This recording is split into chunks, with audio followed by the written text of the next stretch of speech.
All right, good evening. Who has the traveling microphone? May I see a hand? I don't see a hand, but that may be just because my eyesight's bad. Is that Harold has it? Great. So I need two readers, about 4 verses apiece. And let's see, Andrew's close. Oh, good, yes. Bill Downey, would you read Mark chapter 5, verses 10 through 13? And one more reader, male or female? A hand, please. And we'll have Andy over here right after Bill Downey. So we're going to, now we covered half of this story right here. And in Mark 5 about the man possessed by legion, the demoniac. So Bill Downey's going to start us reading, and then you're close. Well, let's start with Andy, verses 10 through 13, and we'll go back to Bill Downing, 14 through 17.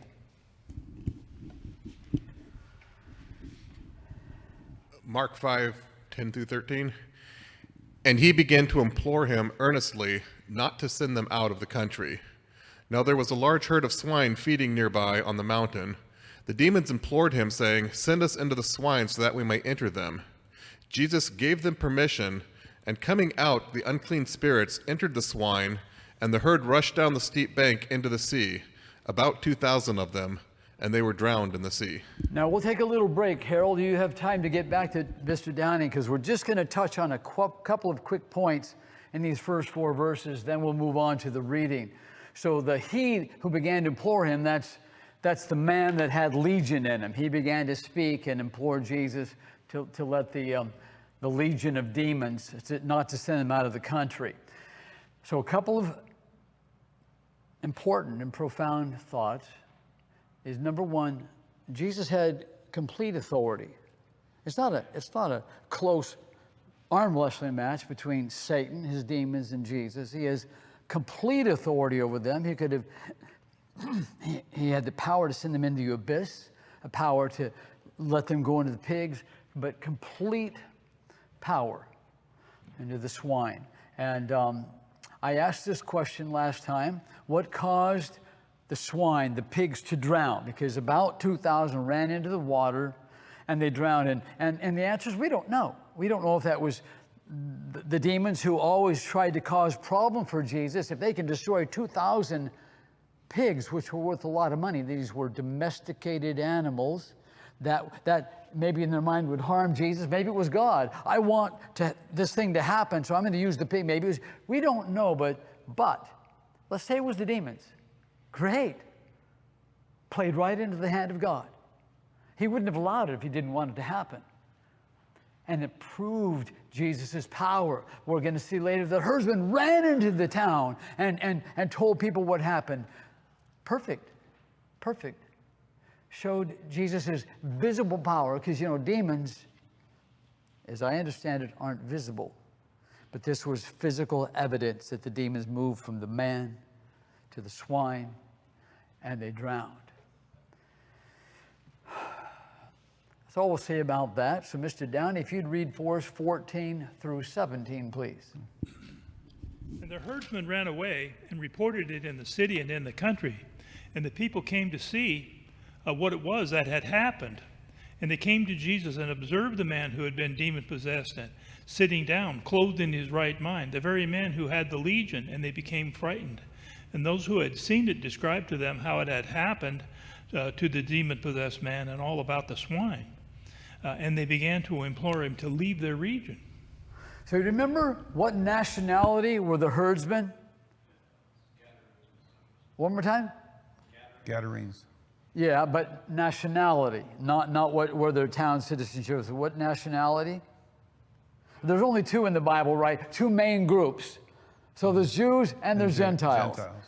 So they were Gentiles, because Jews didn't raise pigs. They were unclean animals. So the herdsmen and these towns, I read more on them that they ran to. They were Gentiles. And there may have been a few Jews. But these towns, I'll get a little more detail later, they had animosity with the Jews, always at strife for about 350 years. So predominantly all the people that the herdsman ran to were Gentiles. They were not Jews. And so they ran away. What does that tell you? The herdsman ran away and reported the city. Yeah. I mean, this is unbelievable. You won't believe what I saw, what we saw. It's just never been done before. So they ran with an urgency and probably a fear, as we see later on, gripped everyone that came. They reported in the city, so obviously people had to see what they were talking about. So lots of people came out. Jesus saw the man. Then they came to Jesus, observed the man. A couple of quick things. I may have touched on it last week, but number one, the demoniac, that's the word we're using with the guy that used to be possessed. He's sitting down. What does that tell you? I mean, it's not, I know it's not an easy question. I'm glad you didn't ask me, but Bill Downey.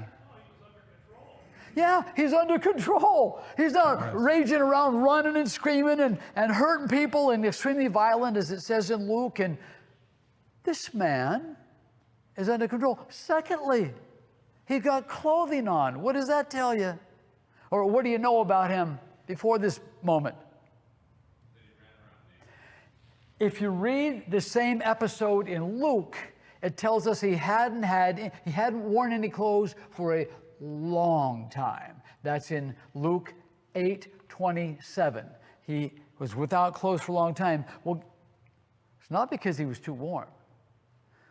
He was exposed to the elements. He'd been here. We can read the story. This has been happening over a long period of time. That hurts his body. It gets cold out there. Remember Peter when he was watching the mock trial of Jesus, and he was cold, so he warmed himself by the fire. This guy's body was still a human body, and the demons are intent on hurting him. Remember, they made him gash himself with stones, but now he's sitting down, he's calm, he's dressed, and he's in his right mind. Everybody knew who this man was because they couldn't even pass through that area, blocked off the area, too dangerous. So they see this visible change. And so it says, the very man who had the legion, and they became frightened, very frightened. This word is like the word phobia. They are frightened. And, I've read this, you've read this many times, and I've just always wondered, but what we do know is this. Peter's in the boat in Luke chapter 5. Jesus tells him to throw the net over, pull up a catch. And it's something that just doesn't happen, and Peter knows that this is something special about Jesus. And he says, Luke 5, depart from me. Go away. I'm a sinful man. And then just before this episode right here, they're on the lake, right? And the hurricane comes up. The great typhoon, you look it up, that means hurricane. And the boat's being swamped. And Jesus says, calms the water. His men were afraid of the storm. Jesus, don't you care that we're perishing? They're afraid. And when he calmed the storm, they're very afraid. I'll bet you I would have been too. It's hard to read these words and without experiencing the turmoil, the trauma, and to feel what they felt. But when you see power like that and you realize that this being that you're with a snap of the fingers or a spoken word can do anything pretty much. And they were frightened. So now we have another group of people, lots of the Gadarenes or the Gerasenes. They go by more than one name depending on the gospel you read about. They're very frightened. And you would think they'd say, thank you. We get to use this. We get to visit the tombs again. We can come to the but they don't. So maybe I wouldn't have either. But they're very afraid. And so the response still, I have to admit, baffles me because I'm not there. It says in verse 16, those who had seen it described to them how it had happened to the demon-possessed man, and all about the swine. Yeah, these swine just raced down the steep hill and they went in the water and they drowned. And by the way, that doesn't mean that the demons died. They could leave a body, they could enter a body. Doesn't at all mean that, and I don't believe they did. They're not flesh and bone. They don't breathe oxygen, but they killed these swine. I used to think that, oh, good, the demons are gone. Not necessarily.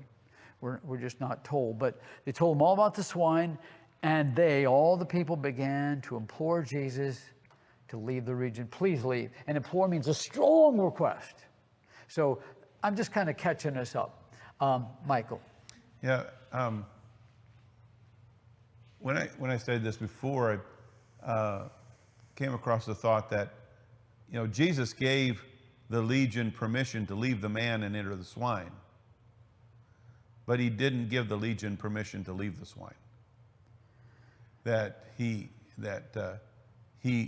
permitted that, but that the other was not in the agreement, so to speak. So, but that's the thought. That it's just I don't know. I don't know. Yeah. I don't have the answer. It's silent, and so who knows?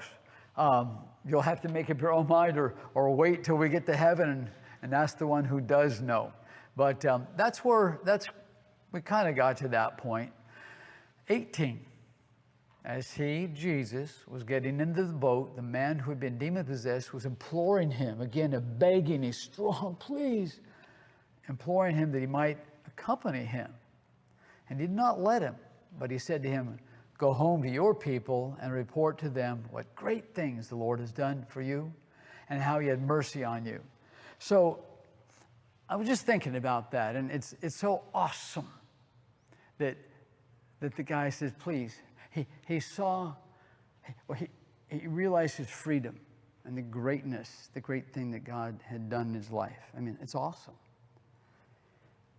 And I don't know how often he could think for himself when he was demon-possessed, but he knew what had happened to him. And he said, please, I want to be with you. I want to be near you. It probably wouldn't have worked.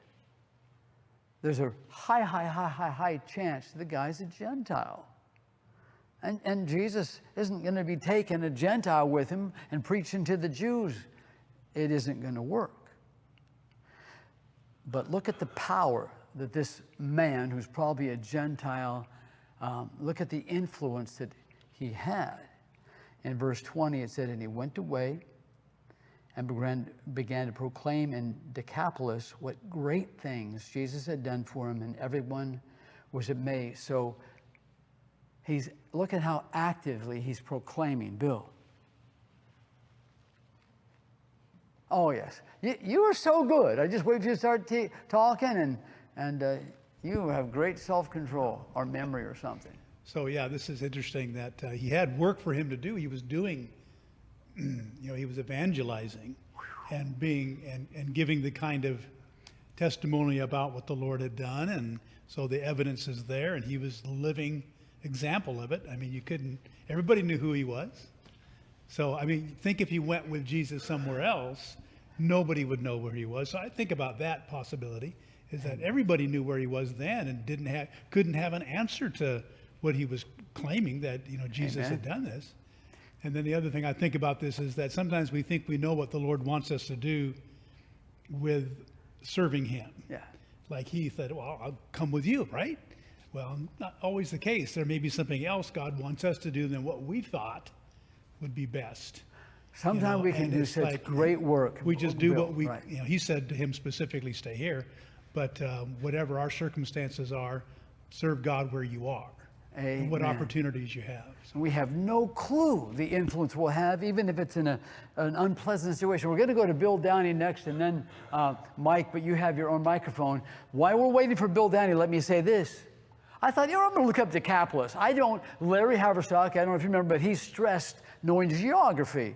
And I know the area, but I don't know my Bible geography all that well. And so I said, I'm just going to find out where Decapolis is, because somebody will probably ask me. Well, guess what? Decapolis is not the name of a city. Deca means 10. Polis means city. Metropolis. Decapolis is a league of 10 cities. 10 cities. In fact, I would flash them on here. Here they are. And I'm not going to try to pronounce it, but there's 10 cities that comprise Decapolis. My point, and they're a league, and they're Greco-Roman cities, always at odds with the Jews. Never can we read about a time, oh, look, they're getting along with the Jews. That wasn't the case. So the 10 Greco-Roman cities who had the same customs, the same morals, which were not good, the same language, and they formed a league for protection. And so, and I'm going to get to Andy. I had two, okay, I got 3 people, so I'll get you next, Andy, but let me, after these 2, but let me say this. This man's doing more than Jesus asked. Jesus says, you go home and tell your people, and that wasn't good enough for this man who found his freedom in Jesus Christ. He went to 10 different cities telling everybody what the Lord did for him. That impresses me. Mr. Downey. The thing that impresses me the most about this story is not that Jesus had the power to heal this guy and take these demons and run them into this legion and run them into the swine, but the attitude of the people who watched it. They should have been moved by what Jesus did. Here's a man who's, out of his mind, and he heals him. And what do they say to him? Go away. Unbelievable. Unbelievable. They should have. Well, while you walked to Andy, Mike, you were next. You took my comment. Oh, well, I'm glad you knew that. 10 cities. Andy. So I've always wondered why they told them to leave as well. But when you think about it, maybe it was because Jesus was a Jew and they weren't, and there was always that historical tension. And how would you feel if you were a Gentile and this Jew, that has a history of conquering other nations, comes in with that kind of power and that kind of ability? You probably wouldn't want them to be there either. That's a great thought that I had not considered because of the nationality difference.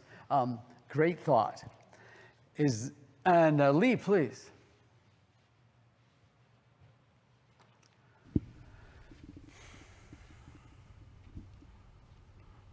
These Gentiles were probably also pagans. And if you most likely from what we read read, the pagan mythology, when the gods came to earth, that often meant trouble. Ah. And they're seeing a chance here where the God has walked among them. And that's frightening to them. It's frightening to a pagan. That's a great point. At least 2 that I didn't consider. Good stuff. So how effective was he? This probably Gentile man, I'm sure he was, but how effective was he? Well, he went to 10 different cities, and it says, let me get rid of that again. Well, down below, verse 20, he went away and began to proclaim in Decapolis what great things Jesus had done for him, and everyone was amazed. Everyone was amazed. This man had an impact on the people he spoke to because someone already pointed out, they knew who he was. They recognized, this can't be the same guy. Yes, a man named Jesus, with the power from God, he released me. Yeah, that man. And so they were amazed. And one more point on that. By the time of Jesus' resurrection, many, many Gentiles knew who Jesus was. And so I've used this one before, but it's just worth pulling up again. Acts 10:38. Here, Peter's preaching to the first Gentiles under the new covenant. And he says, you Gentiles know of Jesus of Nazareth, how God anointed him with the Holy Spirit and with power, and how he went about doing good and healing all who were oppressed by the devil, for God was with him. Gentiles knew who he was. You got this whole region, by the way, read about him 2 more times in Decapolis, Jesus being there, and huge crowds came to him. But you bet, lots and lots of Gentiles knew who Jesus was. So Peter makes the point, you know who Jesus is. You've already heard about him. Michael. Yeah, we read this story, of course, from our perspective, knowing who Christ is, knowing how the Old Testament prepared the way for him. These people witnessed this event kind of like a 9/11 event. It's like all of a sudden all of their swineherd is rushing down this hill into the ocean and drowns. And they're taken aback by that. And And, you know, that was the thing the gospel had to accomplish, is that the minds of those to whom the gospel was sent, as Romans tells us, was corrupted by the world. And therefore, the gospel had to transform their minds. These individuals here were in no position to receive that transformation. They didn't have anything to base it upon. We see only one man plus some of the people that maybe he spoke to who were amazed, but you're right. I mean, it was a tough transition for many of them to make. Was there another hand? So, two things. I know I mentioned it early on in the class, but there are a lot of people today that still believe in demon possession, that it exists today, and that demons will possess you, can possess you against your will. They believe that exists today. So just two quick arguments. I'm not going to spend a lot of time on it. We did already, but can anyone give me at least one argument that shows that demon possession doesn't exist today? Anybody? So we'll go to Zechariah. I don't know if I wrote it down for you. I don't think I did. I didn't. But in Zechariah 13:2, if you want to know, this is Zechariah 13:2. It says two things were going to be no more. God would do away with prophecy, because after we got the Bible, we don't need it, and he'd do away with evil spirits. No longer around. So the scripture says it would happen. If you read the context, Zechariah is talking about the coming of the kingdom.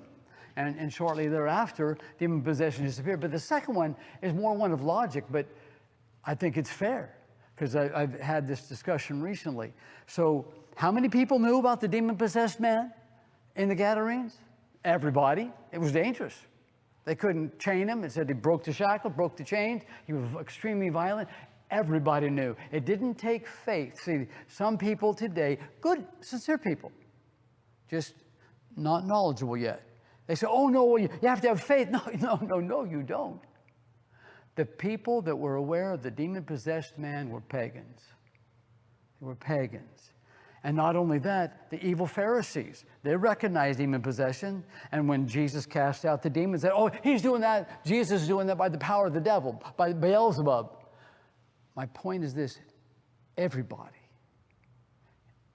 knew about demon possession. You could see it. It was dangerous. It took over people's lives. It closed off roads. You close off a road today with a demon-possessed man who you can't kill with a bullet or chain with chains, it will make worldwide news fast. But it does not exist. We no longer see any evidence of what was commonplace in Jesus' day. And there's more, but that's enough for now. I just want to keep that fresh up here, because you're going to read people, run into people that believe in that. Thoughts? Okay. So Mark 5:21. When Jesus had crossed over again, that's over the lake, Sea Galilee, in the boat to the other side, a large crowd gathered around him, and he stayed by the seashore. And one of the synagogue officials named Jairus came, and upon seeing him, fell at his feet and pleaded with him earnestly, saying, my little daughter is at the point of death. Please come and lay your hands on her so that she will get well and live. It's really easy to miss this. But how friendly were the Jews by now with Jesus? They weren't. Mark chapter 1, we have Jesus forgiven a man's sins, and they didn't like that. We have, in 2, we have them, his disciples cracking seeds and eating seeds on the Sabbath. They didn't like that. In chapter 3, verse 6, they were planning on how they would destroy Jesus. Mark 3:6. Mark 3:22, they were blaspheming Jesus. No, they weren't friendly at all. Why am I saying this? Because here's a Jewish synagogue official, someone with authority, well-respected and powerful. And he's not going up to Jesus trying on the sly like Nicodemus said, hey, don't look at me, but could you come to my house? Because in front of all these Jews. There was a huge crowd. Usually there were thousands when he had crowds. We don't know every time. He fell down at Jesus' feet, proskunuo. It's a form of worship. Please, in front of all the Jews, please, come and heal my daughter. A great risk, but he didn't care because he clearly believed in Jesus' power to heal, because he loved his daughter like all of us would do anything to save our children if we needed to.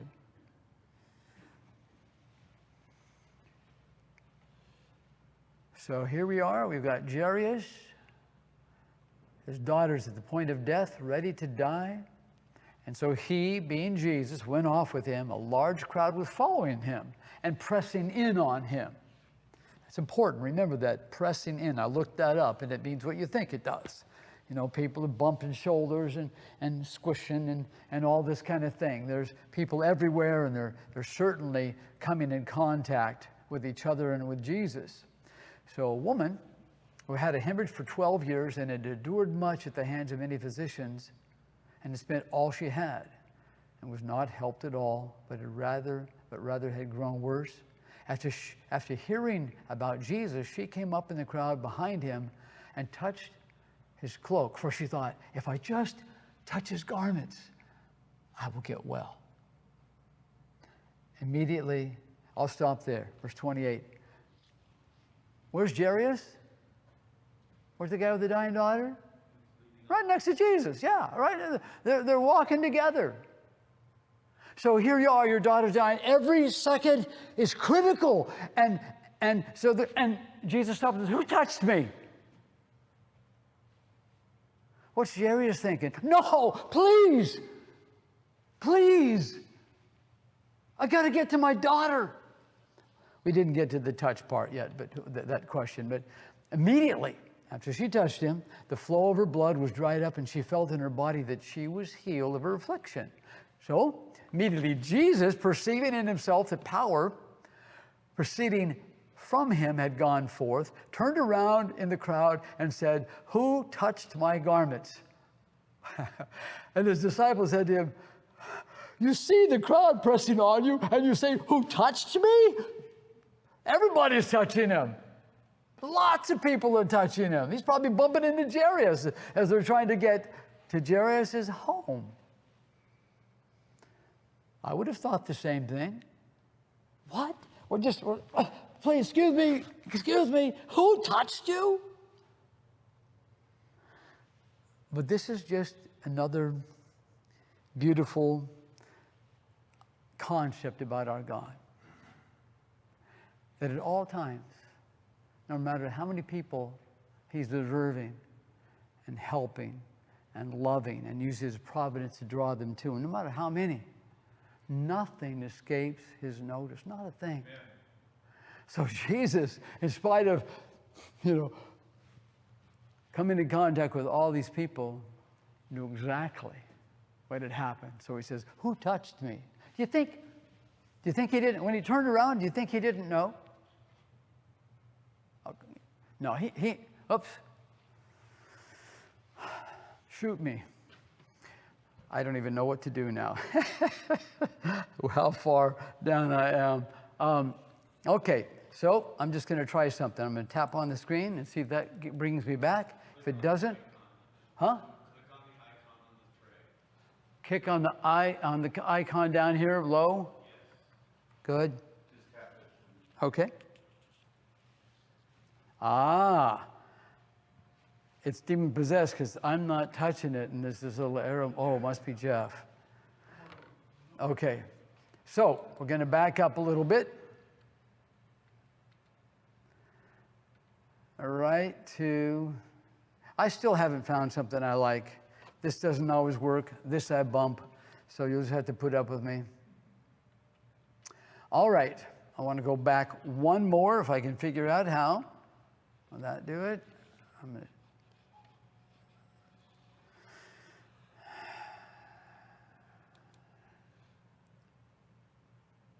Okay.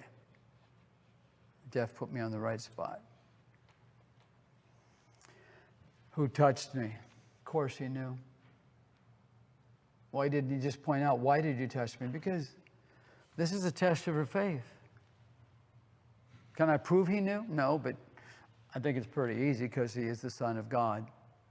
Who touched me? Waiting to see if she'd be honest. You know it wasn't right for her to do that, right? You know it was wrong, right? Read Leviticus 15, 25 and on. This woman had been bleeding for 12 years. She was ceremonially unclean.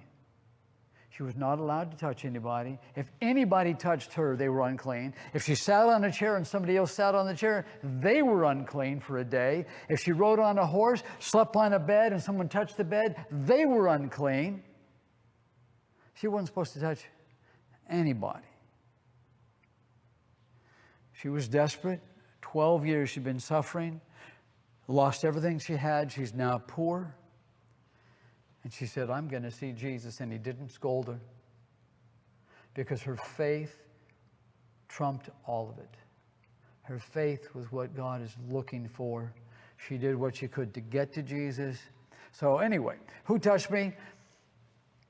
Verse 33, but the woman, fearing and trembling, aware of what had happened to her, came and fell down before him and told him the whole truth.